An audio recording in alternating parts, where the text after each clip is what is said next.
नमस्कार, मैं हूं विंग कमांडर राकेश कुमार प्राशर। 8 दिसंबर 2021 भारत के इतिहास में एक बेहद अशुभ दिन।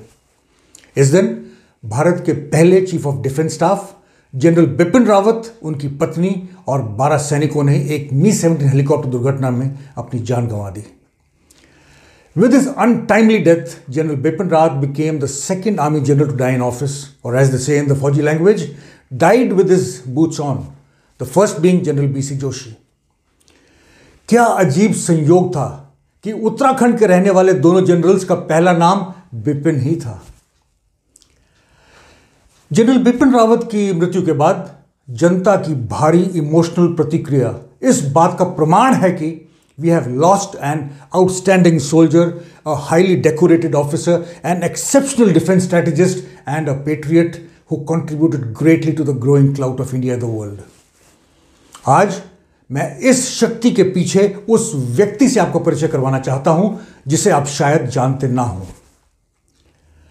जब जनरल बिपिन रावत को 2 सीनियर ऑफिसर्स को सुपरसीड कर थल सेनाध्यक्ष नियुक्त किया गया तो उनके साहसी और वीर कारनामों को नजरअंदाज कर इसे एक पॉलिटिकल कदम कहा गया। However, there was much more to him than was known in the public domain that marks him as one of India's greatest generals. Bipin Rawat का जन्म 16 मार्च 1958 को उत्तराखंड के पौड़ी शहर में हुआ था। उनके पिता लेफ्टिनेंट जनरल लक्ष्मण सिंह रावत 1988 में deputy chief of army staff के पद से सेवानिवृत्त हुए थे। देहरादून और शिमला में अपनी स्कूली शिक्षा पूरी करने के बाद वे नेशनल डिफेंस एकेडमी खड़गवासला में शामिल हो गए। मुझे इस बात पर बहुत गर्व है कि मेरे पिताजी एनडीए में कैडेट बिपिन रावत के एकेडमिक्स के इंस्ट्रक्टर थे। 16 दिसंबर 1978 को इंडियन मिलिट्री एकेडमी देहरादून से वे सोर्ड ऑफ ऑनर के साथ पास आउट हुए और उन्हें उसी बटालियन में कमीशन मिला जिसमें उनके पिता को 1951 में कमीशन मिला था, 11th गोरखा राइफल्स की 5th बटालियन। कमीशनिंग के बाद अपनी ऑलिव ग्रीन वर्दी में अपने कंधों और अपनी आंखों में चमचमाते हुए तारे लिए हुए सेकंड लेफ्टिनेंट बिपिन रावत ने अमृतसर के निकट स्थित खासा में अपनी यूनिट को ज्वाइन किया। मुझे इस बात पर भी गर्व है कि उस समय उस यूनिट को lieutenant colonel Ravi Devasar command कर रहे थे, जो कि मेरे फूफा जी थे। शायद यही कारण था कि जीवन के आखिरी क्षण तक जनरल रावत ने उनका पूरा सम्मान किया। उनके क्रिमेशन के दौरान जनरल बिपिन रावत और उनकी पत्नी उन्हें अंतिम सम्मान देने पर्सनली आए थे। This proves that he was not only an officer but also a thorough gentleman. 8 दिसंबर को इस दुर्भाग्यपूर्ण हवाई दुर्घटना में अपनी जान गंवाने के पहले वे एक नहीं बल्कि 2 मौकों पर मौत को मात देने में सफल हुए थे। पहली बार 1994 में तत्कालीन मेजर बिपिन रावत को एलओसी पार घुसपैठ को रोकने के अपने एक ऑपरेशन के दौरान पाकिस्तानी सैनिकों के साथ मुठभेड़ में गोली लगी और वे गंभीर रूप से जख्मी हुए थे। दूसरा अवसर था जब 2015 में एक चेतक हेलीकॉप्टर की दुर्घटना में वे बाल बाल बचे। General Bipin Rawat high altitude warfare और काउंटर इंसर्जी ऑपरेशंस के विशेषज्ञ माने जाते थे। 31 दिसंबर 2016 को उन्हें भारतीय सेना के 27वें सेनाध्यक्ष के रूप में नियुक्त किया गया। फील्ड मार्शल सैम मानेकशॉ और जनरल दलबीर सिंह सुहाग के बाद जनरल बिपिन रावत सेनाध्यक्ष बनने वाले गोरखा रेजिमेंट के तीसरे ऑफिसर थे। 1 जनवरी 2020 को उन्हें भारत के पहले चीफ ऑफ डिफेंस स्टाफ के रूप में नियुक्त होने का अनूठा सम्मान मिला।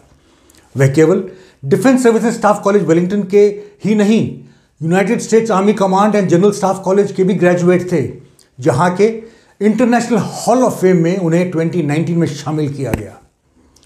जनरल बिपिन रावत बहुत एकेडमिकली इंक्लाइंड थे। उन्होंने यूनिवर्सिटी ऑफ मद्रास से डिफेंस स्टडीज में एमफिल की डिग्री के साथ साथ मैनेजमेंट और कंप्यूटर स्टडीज में डिप्लोमास भी प्राप्त किए। 2011 में उन्हें मिलिट्री मीडिया स्ट्रेटेजिक स्टडीज पर उनके शोध के लिए चौधरी चरण सिंह यूनिवर्सिटी मेरठ द्वारा पीएचडी की उपाधि से भी सम्मानित किया गया था। उनके द्वारा नेशनल सिक्योरिटी और लीडरशिप पर लिखे हुए कई आर्टिकल्स विभिन्न पत्रिकाओं और प्रकाशनों में प्रकाशित हुए। उन्हें नेपालीज आर्मी में जनरल के ऑनररी रैंक से भी सम्मानित किया गया। लगभग 43 वर्षों के अपने लंबे करियर के दौरान अपनी वीरता के साथ साथ विशिष्ट सेवा के लिए उन्हें विशिष्ट सेवा मेडल, सेना मेडल, युद्ध सेवा मेडल, अति विशिष्ट सेवा मेडल, उत्तम युद्ध सेवा मेडल और परम विशिष्ट सेवा मेडल से सम्मानित किया गया। सम्मान, अनुशासन और वीरता के प्रतीक जनरल बिपिन रावत अदम्य भावना के व्यक्ति थे, जो निर्णय लेने से नहीं डरते थे, चाहे वे कितने भी संवेदनशील क्यों ना हो। उनके करियर का एक हाईलाइट जून 2015 में म्यांमार ऑपरेशन को मास्टरमाइंड करना था, जिसमें भारतीय सेना ने NSCN के आतंकवादी कैंप को सीमा पार ऑपरेशन में तबाह कर दिया था।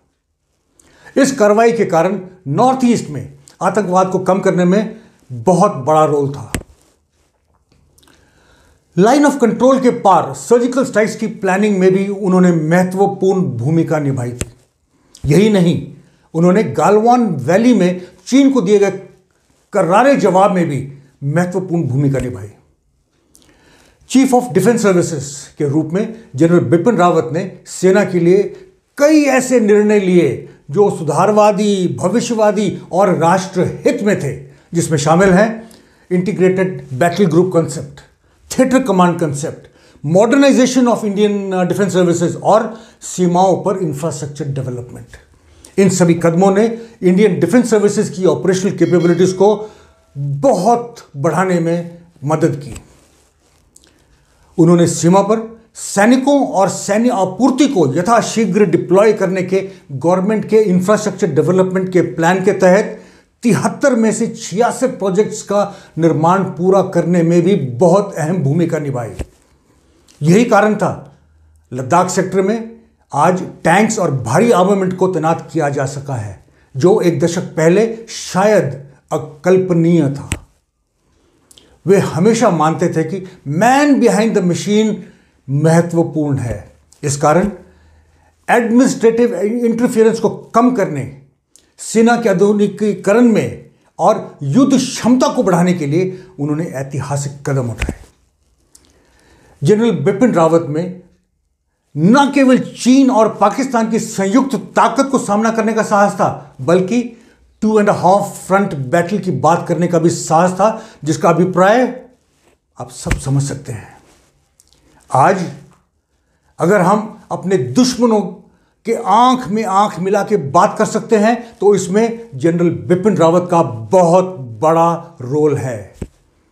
आज हम उस शर्मनाक अतीत से आगे बढ़ाए हैं जब एक तत्कालीन रक्षा मंत्री ने लोकसभा में कहा था कि we are not developing our infrastructure on the borders as part of a very well defined strategy, because if we develop the infrastructure and China comes into our territory, they will use our infrastructure. ऐसा माना जाता है कि force behind the forces सैनिकों की पत्नियां होती हैं, लेकिन मैं व्यक्तिगत रूप से मानता हूं कि behind every strong soldier there is an even stronger woman. 14 अप्रैल 1986 को तत्कालीन कैप्टन बिपिन रावत ने मधुलिका राजेश सिंह से शादी की, जो कि मध्य प्रदेश के शहडोल जिले के सुहागपुर रियासत की वंशज थी। मिसेस मधुलिका रावत ने पहले आर्मी वाइव्स वेलफेयर एसोसिएशन और बाद में डिफेंस वाइव्स वेलफेयर एसोसिएशन के अध्यक्ष के रूप में रक्षा कर्मियों की पत्नियों को आर्थिक रूप से स्वतंत्र बनाने का काम किया। वह एनजीओज और वीर नारीज जैसे वेलफेयर ऑर्गेनाइजेशन से भी जुड़ी थी, जो सैन्य कर्मियों की विधवाओं, विकलांग बच्चों और कैंसर रोगियों की सहायता करती है। ये कैसी विडंबना है कि जिन्होंने हमेशा एक साथ रहने के लिए कस्में खाई थी, एक साथ एक ही चिता पर सवार अपने स्वर्गीय यात्रा पर कूच कर गए। जनरल बिपिन रावत का निधन हमारे सशस्त्र बलों के लिए एक बहुत बड़ी क्षति है। However, I wish to end by leaving you with a few personal thoughts. First, general Rawat अपनी ईमानदारी के लिए जाने जाते थे। डिफेंस सर्विसेज में प्रधानमंत्री नरेंद्र मोदी की आत्मनिर्भर भारत परियोजना को लागू करते हुए उन्होंने हथियारों के सौदों में बाई फ्रॉम अब्रॉड की जगह मेक इन इंडिया को बढ़ावा देकर डिफेंस परचेजेस में कमीशन कल्चर को समाप्त करने में महत्वपूर्ण भूमिका निभाई। नंबर 2, मी-17 हेलीकॉप्टर्स एक ट्विन इंजन हेलीकॉप्टर है जिसे इतिहास में वाइडली ऑपरेटेड और सबसे सुरक्षित हेलीकॉप्टर्स में से एक माना जाता है। 70 से अधिक देशों में उड़ान भर रहे इस हेलीकॉप्टर का प्रयोग ट्रांसपोर्ट ऑपरेशंस, ऑफेंसिव ऑपरेशंस और वीवीआईपी ऑपरेशंस के लिए किया जाता है। फिर ये एक्सीडेंट। नंबर 3, चीन में 2 प्रमुख संघर्ष चल रहे हैं, भारत और ताइवान। अफसोस की बात है कि दोनों सशस्त्र बलों के प्रमुख हेलीकॉप्टर दुर्घटनाओं में मारे गए हैं। क्या यह सब महज इत्तेफाक है? उम्मीद है दुर्घटना के कारणों का पता लगाने के लिए ट्राई सर्विस इंक्वायरी, जिसे air marshal Manvendra Singh lead कर रहे हैं, जो खुद एक उत्कृष्ट हेलीकॉप्टर पायलट हैं, दुर्घटना के असली कारणों का पता लगाने में सफल होंगे। मैं भागवत गीता के इस सुंदर श्लोक के साथ अपनी बात समाप्त करना चाहता हूं। नैनम छिंदति शस्त्राणि नैनम दहति पावकः न चैनम क्ले दयंतयापो न शोष यति मारुतः, जिसका तात्पर्य है जिस प्रकार आत्मा को ना शस्त्र काट सकते हैं, ना अग्नि जला सकती है, ना पानी गीला कर सकता है और ना ही हवा सुखा सकती है, उसी प्रकार एक जांबाज योद्धा और मां भारती के सच्चे सपूत जनरल बिपिन रावत आपकी याद कभी भी भुलाई नहीं जा सकेगी। पूरा देश आपकी वीरता, शौर्य और देश के प्रति समर्पण का सदैव ऋणी रहेगा। जनरल बिपिन रावत व उनकी धर्मपत्नी सहित दुर्घटना में हुए सभी शहीदों को मेरा शत शत नमन। नमस्कार। जय हिंद।